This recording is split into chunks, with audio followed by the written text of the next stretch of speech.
আর আপনারা বিভিন্ন আরও জায়গায় যাবেন, আরও বিভিন্ন ক্ষেত্রে, সেটার সঙ্গে আপনার প্ল্যান করে কর্ম করে করবেন।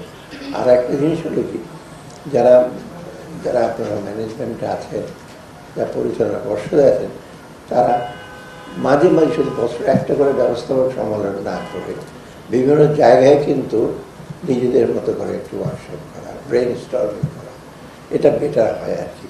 আর এটা একদিকে সুবিধা কি, লোকজনের অভিজ্ঞতাটা আপনি এক্সচেঞ্জ করতে পারবেন, আর সাথে সাথে কোনো স্পেসিফিক জায়গায় তাদের স্পেসিফিক তাদের সমস্যাগুলি শোনাবেন।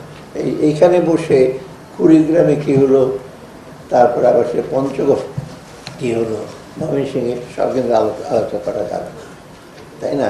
এক এক জায়গায় বিশেষত্ব আছে।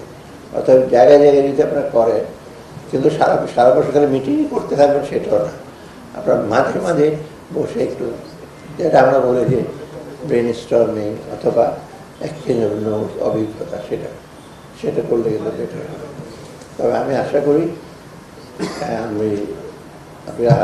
আমরা আমাদের দিক থেকে, সরকারের দিক থেকে আশ্বাস দিচ্ছি, যতটুকু পারে আমরা কর্মসংস্থান ব্যাংকে আমরা সামনে এগিয়ে নেওয়ার চেষ্টা করব। তো আপনারা বুঝতেই পারেন আমাদের রিসোর্স, আমাদের সম্পদের অভাব, চাহিদা প্রচুর, তার মধ্যে থেকে আমরা চেষ্টা করছি কোনোভাবে ভালো দিকটাকে আমরা, ভালো প্রচেষ্টা, কর্মসংস্থান ব্যাংক যেটা তার মধ্যে একটি, তাদেরকে যথাসাধ্য আমরা চেষ্টা করব।